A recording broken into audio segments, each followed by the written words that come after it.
Hi. Nice intimate group. My name is Michelle Schallmo.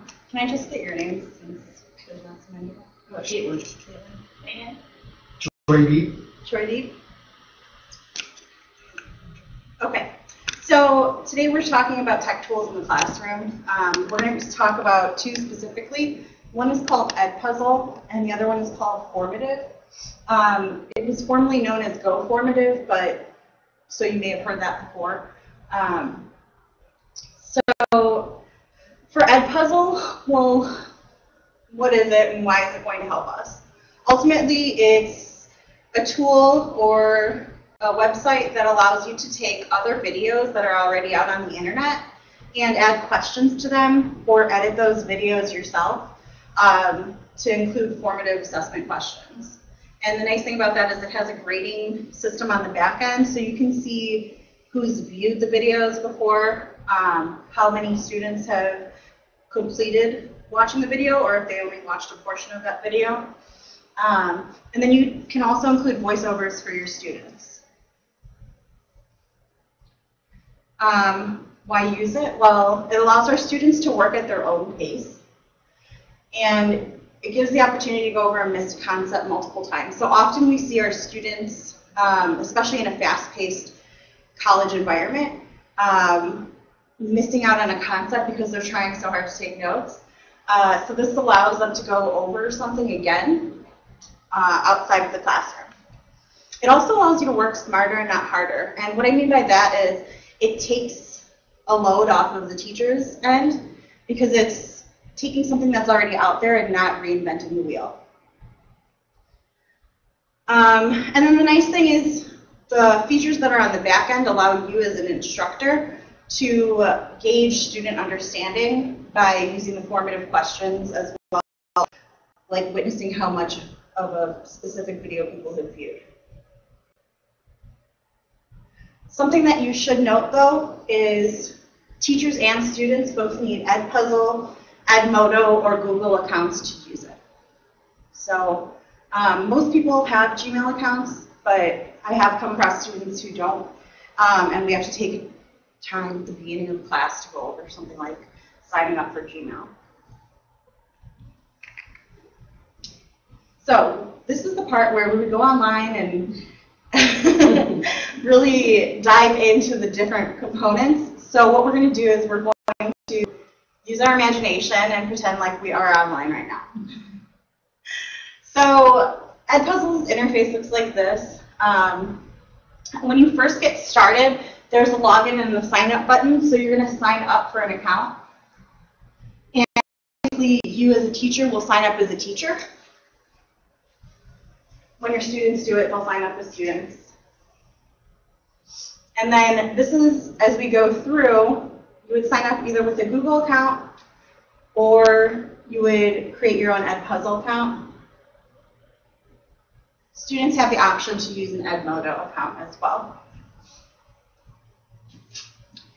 Once you get logged in, there are a variety of videos that show up, and this is in your home section. The videos depend on what you do as an instructor.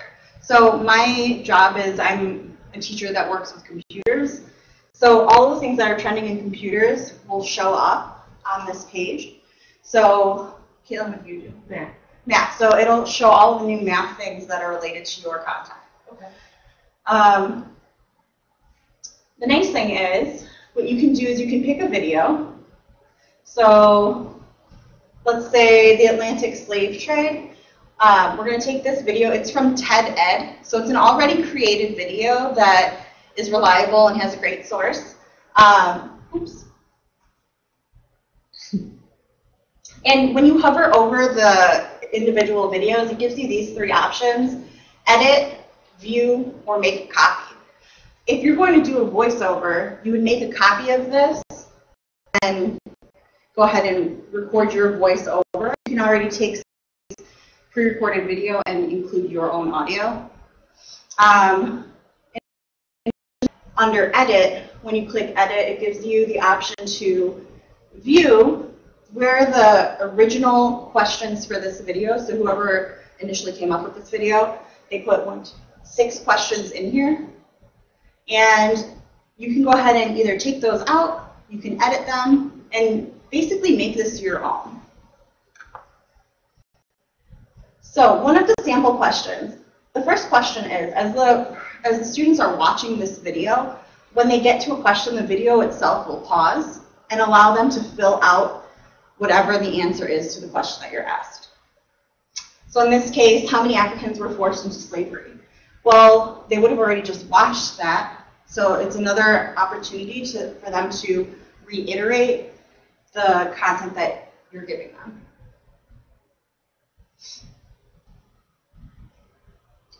And just to note, in this case, this is a short answer question, but you can also create multiple choice questions and text box questions to allow them to choose from something that you already have out in mind. Okay. Now, what I did was I saved this video. I went through and I clicked copy to my content. And it'll automatically then go to my content, which when I go back to the home screen, allows me to click on my content and see the videos that I've already selected and kind of chosen as my own. The nice thing about this is it's a nice catalog. So let's say this semester you do something with accuracy and precision, and next semester you're going to do the exact same thing. You don't have to look for this video again. It's already saved.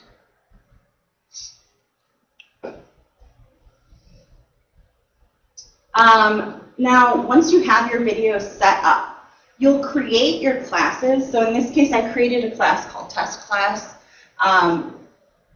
But you can go ahead and click on Assign. And this will allow you to create a class, already assign it to a new class, or a class you have on file, or give you other settings for this specific assignment. Now down here, note, it says prevent skipping. This way, the student can't go in and just go to the questions and be done with it, or go from question 1 to question 5. If you want them to access it in a specific way, in the, what is the word? Consecutive. If you want consecutive questions answered, then you can go ahead and do that. Now, may I ask, yes. If they open another tab and find that exact same video by Googling it on the TED site, they can see it or watch it at any pace, right? Yes, they can watch it at any pace. The thing about that, though, is on the teacher user, you can see, let's say Timmy only watched 10% of the video, it'll show you on Ed Puzzle he watched 10% of the video. So where did he get the answers? Well, that's a discussion you'll have to have with Timmy, right? But on the bright side, at least he's watching. So there's another way that you can access, or that your students can access these specific videos. One is you give them a public link and you can publish that to your announcements in Blackboard. The other is, I'm not sure how familiar you are with embedding into Blackboard, but you can copy this code here. And then there's something in Blackboard that's like CSS. It'll allow you to paste it directly into Blackboard, which is kind of nice, so they don't have to leave Blackboard and then come back to it. And can one have a pool of questions so that each person doesn't get the same question? That is a good question. I don't know the answer to it, but can I get back to you on it?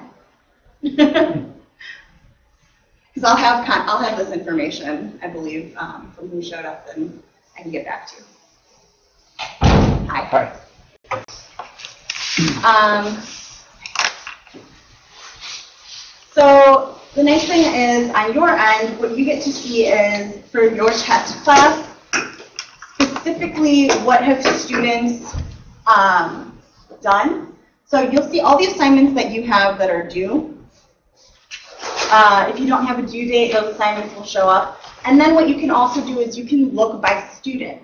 So again, like if you know somebody may be struggling, you can go in and look at that student's information and kind of help them out and see which questions do they have a hard time with.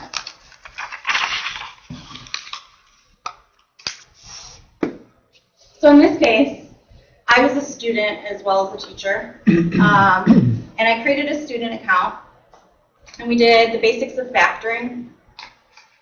Notice this whole thing is green. If I did not watch the entire video as a student, the teacher would see, oh, the student only watched 80% of it and it would be orange, or 10% of it and it would be red. So that means that they didn't watch the entire video. It's a discussion I need to have. If especially they got a grade of 100 out of 100, right? So questions that we looked at, you can assign points to. So if you wanted to make that like a quiz or a homework assignment, it'll automatically grade that for you by you putting in the answers that you're looking for. And then also I can see when the student watched it and when the questions or like the whole video after watching it, all the questions were turned in.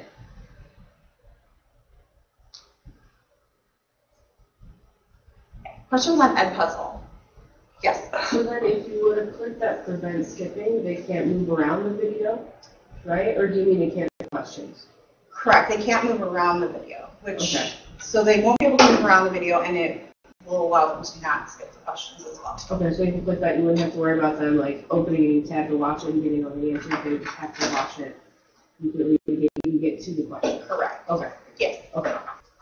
And then for those of you that just came in, this is recorded, so you'll have access to it at the beginning, the first 15 or so minutes. We're moving on now to our next tool called Formative. And Formative is a really nice, think of Kahoot, but not such a big party, more focused and streamlined as a teacher. So what I'm going to ask you to do on your smartphone, since we can't really access the internet, is go to goformative.com/join. And I have it right here. And then this is the code that you'll enter.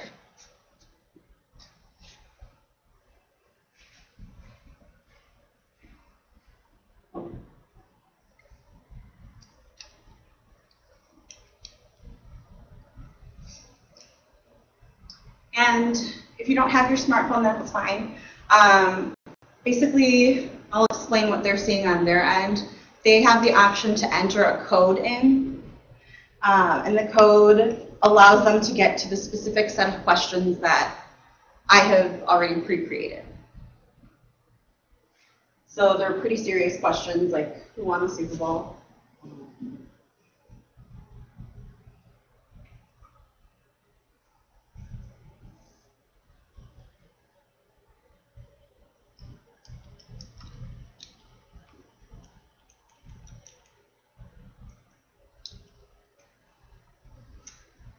So again, around with this, so you can kind of see what's going on. I hid the names, so we can see the responses for whatever people are putting.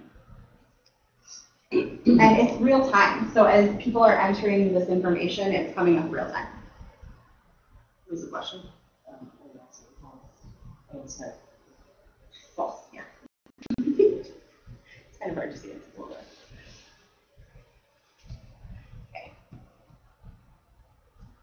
So this is a nice interaction portion. Unfortunately, you can't see it big, but I'll go up top.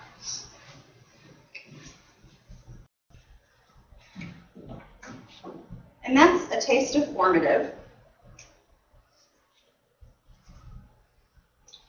Formative teaching allows you to identify what students know, and it allows you to intervene, right? So it's like taking a quick snapshot of whatever it is that you just taught and allowing your students to give feedback as to whether or not they understood it. on your end, as the teacher, you can quickly inform your teaching by taking a look, and it color codes for you who's got it, who doesn't have it, who needs a little bit of help. And just by looking here, we can see that 3 out of 5 questions, or the students got 3 out of 5, depending on whatever it is that you gave points for. So let's say question 1 was 1 point, 2 was worth 2 points, and 3 was worth 2 points. The student got 3 out of 5 correct, or 3 out of 5 points, not 3 out of 5 correct. It allows you to adjust your teaching approach then based on student progress. And then you can pace your lessons. So maybe you're going too fast, or maybe you're going too slow, and in this case, everybody's green, right? It also allows you to group students, so I can quickly say, okay, so this is a snapshot of what you would see. There would be names listed here, okay? And I can quickly see, maybe I can group these 4 together since they similarly are not quite understanding what's going on with number 2. Or maybe I want to mix it up and put some people up here with some of the people who did understand the question. You know, mixing up those heterogeneous groups. Nice thing is it works with math, which means you can also use it with science. You can give instant written feedback that allows you to have students understand quickly where it is that they may be missing something. Right here for this specific student, maybe they got something off just a little bit. You can quickly add in a question or in a comment. And then you can also set an answer key for auto scoring, similar to Edpuzzle. This is nicely done where once you set up your answers with your questions, it'll score it for you automatically.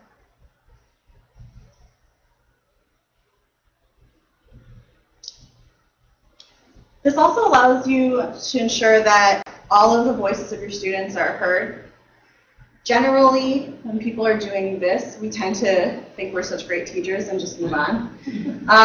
When in reality, we might actually be missing something that, we might be missing something that we're not seeing. This will also allow you to create really great in-class discussions. So, hey, why did we get number 3 incorrect? Or someone tell me what they got for number 3. And I know specifically, based on the information, that the whole class missed number 3. So this allows us to generate some really great discussions. And then students are engaged because they get to use their phones.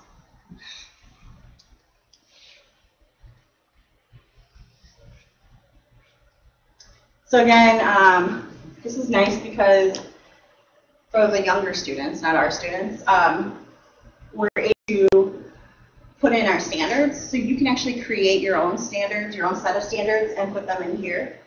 I know that we go off NRS standards, so you have to like manually enter them in adult education, but you can at least see where your students are with the standards. And then you can also track your student growth. You can see their grades over the course or over all of the different lessons. And then the tracker also populates every student's history of responses for every standard. A question or a sample question and answer are right here. Notice this is a math question, yes. And you can actually have your students, instead of just choosing A, B, C, D, write their answers out so you can see their thought process.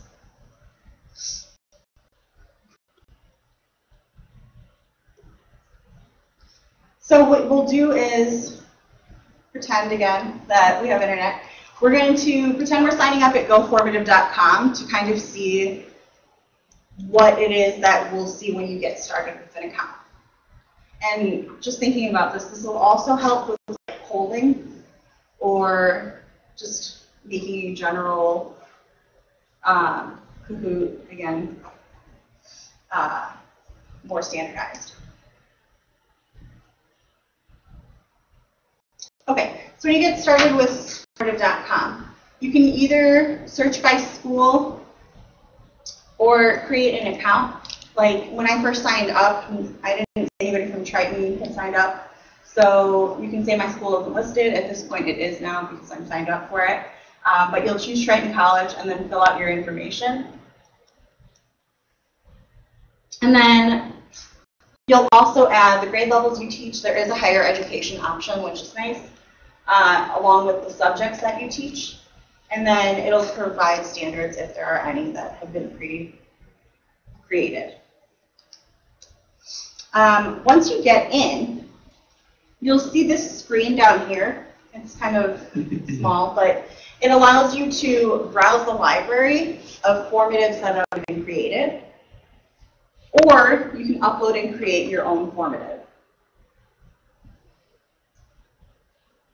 So, of course, we know what's best, right? We're not going to take someone else's formative. Of course, we're going to take it. We, as teachers, are good at stealing other things. But what we'll do is we'll create a new formative and then write a title for it. And then you'll choose something. What kind of content, what kind of questions do you want on your specific formative? So you have a lot of different options. Embed something, embed pictures, or embed a link to your Blackboard account so they can automatically go into Blackboard from formative. So let's say you did this as a warm-up. This allows you to get right into work. You can add images, text, whiteboards, videos. And then, again, the question base is really nice because it's short answer, multiple choice, essay, true or false, and then you can actually have students show their work. The nice thing is, this one right here allows you to do a PDF or a worksheet that you already have created and upload it to where students see the PDF on the screen, and in the fill in the blanks or in the multiple choice, they're allowed to, on their phones, actually answer those questions, and they'll pop up here.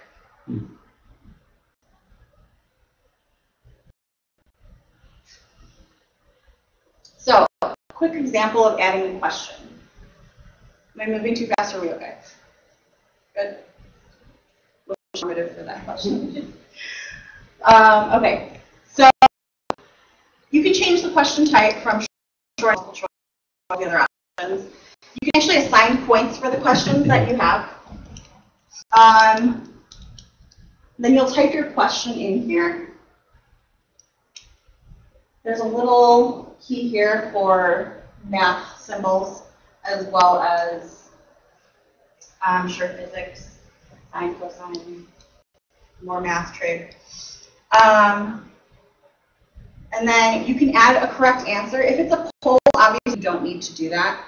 But if you are grading this or if you are using it as a quick do now or exit slip or even just a quick quiz, it'll allow you to add a correct answer there.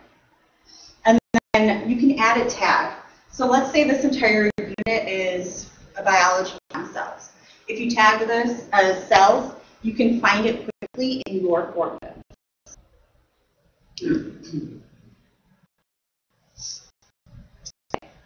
So an example of adding content, we're going to look at the embed option. So you can paste an embed code. An embed code provides students with access to things like Vocaroo, Ed Puzzle, which we just talked about, or Desmo, Scrap, and Calculator. So let's say you're going through and you want to add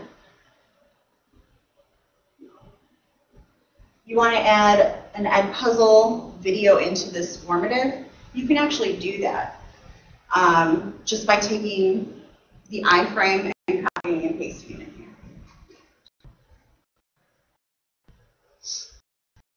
Here's an example of what I was talking about by transferring PDF or document into an enhanced formative.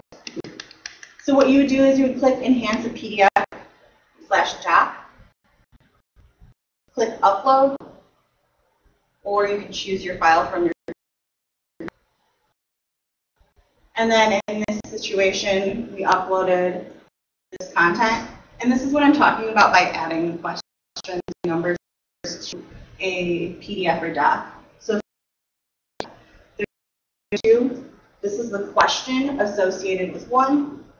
This is the question associated with two. And you can get a question anywhere on your document. So like if this was a fill in the blank question, you can put number 1 here.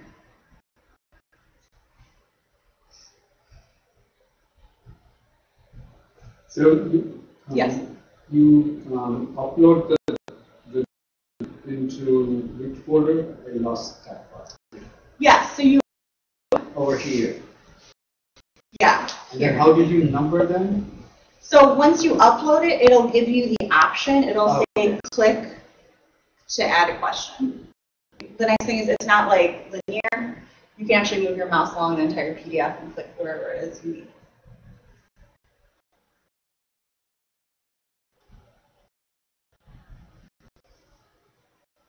Okay. So once this is completed. Sorry, one more thought.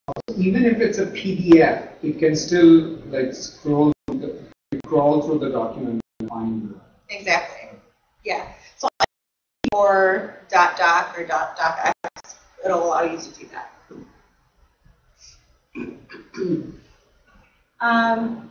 Any more questions?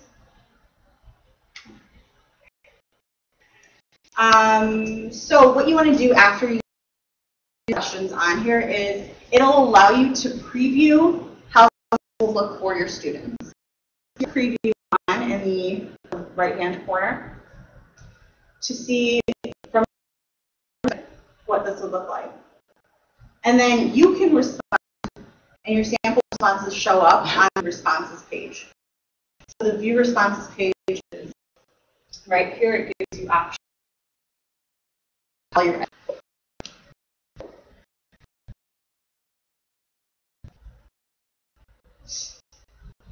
And what you can do is, in addition to doing this whole group, like what we would do or what we did, you can assign this and make this in that students can go home and actually fill out the formative at home. But again, you have to create tasks that you're assigning this to and get your students signed up for a formative. You also give them a quick code or link or add this into management system or situation on the Blackboard.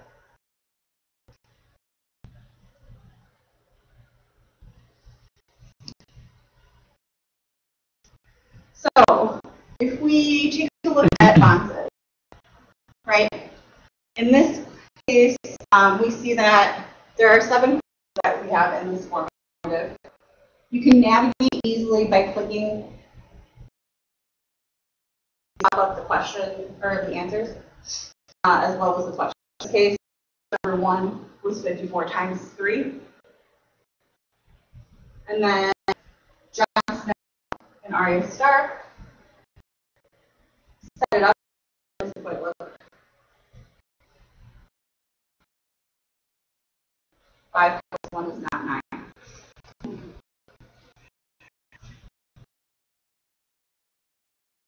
It allows you to zoom in. It's too small, like on a tablet. And then it's a nice option because if you hide the names, you can project this up for. You can all out. Let's take a look at this second one.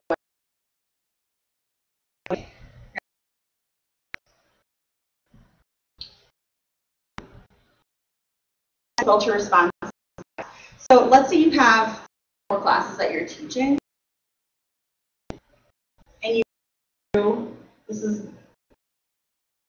you have JB class named. you can look at all of the responses for this question and share that with us.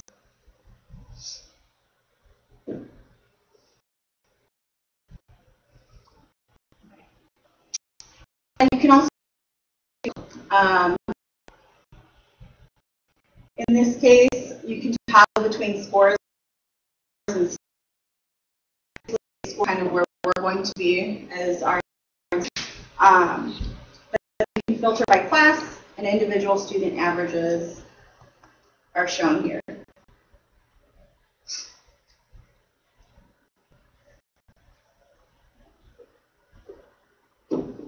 So let's say you want to create a class, so you can assign this formative to your class. What you'll do is you're going to go to classes. This is on your home screen.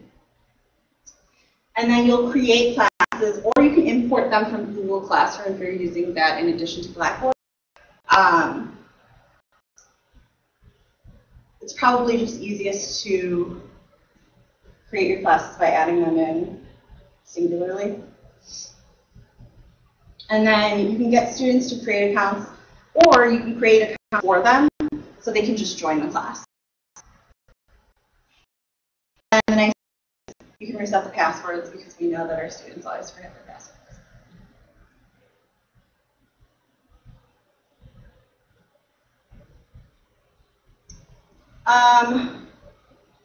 There's also access to helpful resources in formative. There's, I can never say this, GIFs. The GIFs or GIFs? GIF? All right. You can access helpful GIFs. The Help Center allows you to get any help with this specific site. There's video tutorials, which are great because they'll show you something like, for example, add that document or a PDF. And then if you can't add anything, there's always start a conversation with us, which is a nice option because they respond pretty quickly.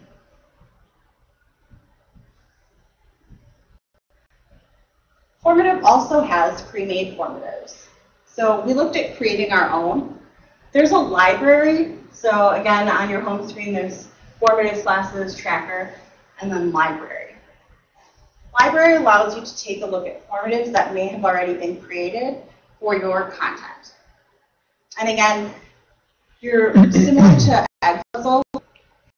In your library, it's going to pop up with formatives that are related to the subject that you teach.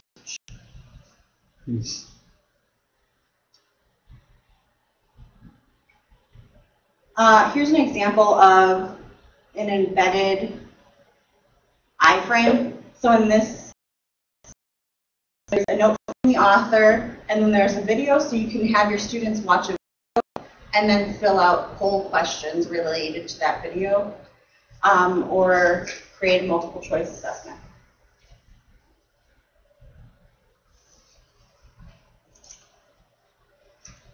And then there's also the opportunity to collaborate and become formative certified. If you're looking for additional professional development, formative offers professional development just by learning how to use their information and their site. So you can also find more information on Twitter and all social medias. Are there any questions? No? So the previous one had to have a Gmail account? Yes. And this one, what's the requirement? This one is Gmail, or you have to create a formative account. If you're just using it as a poll, you can just give them the join code. Did you actually just sign in with your Google when you did that? No, I went to Google. And then you just entered the code, right? Yeah, so it depends on if you're assigning this as like a homework assignment for you to track. Then you have to create a class and do all of that for them. Wait, can you clarify one more time? What's the difference between a code or the students creating their own account? Yeah, so the code is, like, if you're just doing this for the in the now type of formative assessment, like a poll or something at the beginning of class, then you can give them a join code. Okay. Or the other option is you can create a class, and that's where you would put assignments for your students. And that's where they would actually have to have a Go Formative account or a Gmail account. And that code, how does one get that code? It's generated actually right when you create your new formative. It'll be generated in the top right corner. And each code or? It's the same for this formative, but when I create a new formative, then a new code generates. So I can use this code for like 3 classes because it won't change.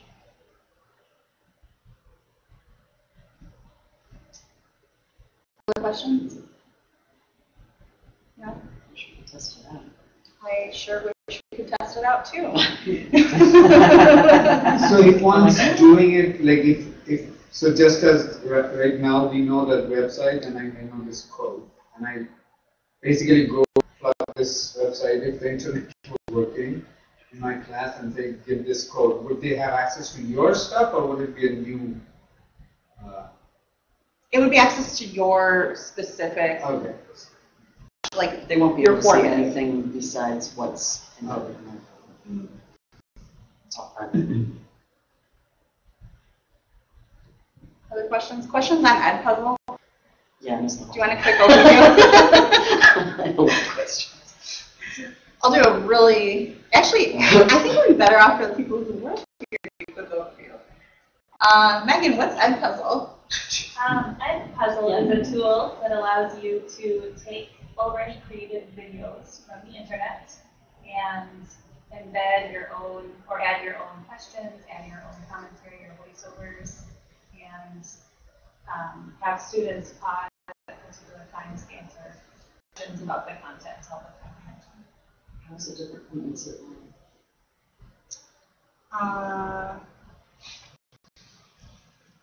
I'm trying to think of insert learning, remind me. I've had like, It was an add-on in Google, and then I was able to attach it to Paragraph. oh, it has different tracking mechanisms than insert. So, in one, like, it's very similar because the questions are embedded in the videos, just like in insert learning, they're embedded in the page. But students aren't continuing on unless they ask questions, which is an option. So you Turn that on. can turn it on. And then you can also see, student watch the entire video, or did they watch 10 seconds? So while someone's answering a question, say the second question, would the video stay paused at that? Yeah. Once they say submit, then they will start playing again? Yeah. Exactly what would happen. Yes. So then while they were answering the question, could they go back to what they just watched to watch it again to answer the question? Yes. Yeah, so you can always go back. If you have that option checked, you just can't go forward. Okay. Does it have an option, I haven't used it myself, does it have an option to make you re-watch that section of the video if you get the question wrong? I believe, I'm like 80% sure because I did do this with my video. I believe that you can set it to where you can't move on to a certain percentage correct. Okay. But again, it's up to you if you're like using points or not with it. Oh, so you can put multiple, say you're working on question 2, the second question from the left, and then you type in something small. Right. So you get another chance to. You have the option. I can choose how many chances the student gets? Yes. Would they have to rewatch the whole video to try it again? That's another option actually that is on there. Okay. It's like a little toggle thing to go on and off, like to make them rewatch the whole video or to just make them watch that portion of the question. Yeah. And I wish that there was some way I can like put this up there because the Wi-Fi is working, but So did you show an example of that puzzle? I showed screenshots of that puzzle. I screenshotted them off. Yes. And remind me, with Ed Puzzle, like with Go Formative, you don't have to have a correct answer in there. You could have it be more open-ended. You could say, list one of the causes of so-and-so or such and such, and then the student could have like multiple correct answers and just write in an answer, and it wouldn't tell them right or wrong. Right. So that would just be like you wouldn't put a grade or you wouldn't put points attached to that question. Okay. And then could I easily, if I had one of my students was Sarah, could I easily pull up all of Sarah's responses for all of the questions and look at that? Okay. Yes. Yeah, you can do it student by student. Okay. More questions? Probably gonna ask you questions after. Okay. Let's get it in. See, I budgeted my time for glitches that we would have, but not necessarily a complete outage. So if you have no more questions, that's all I have for you. Thank you so much. Thank you.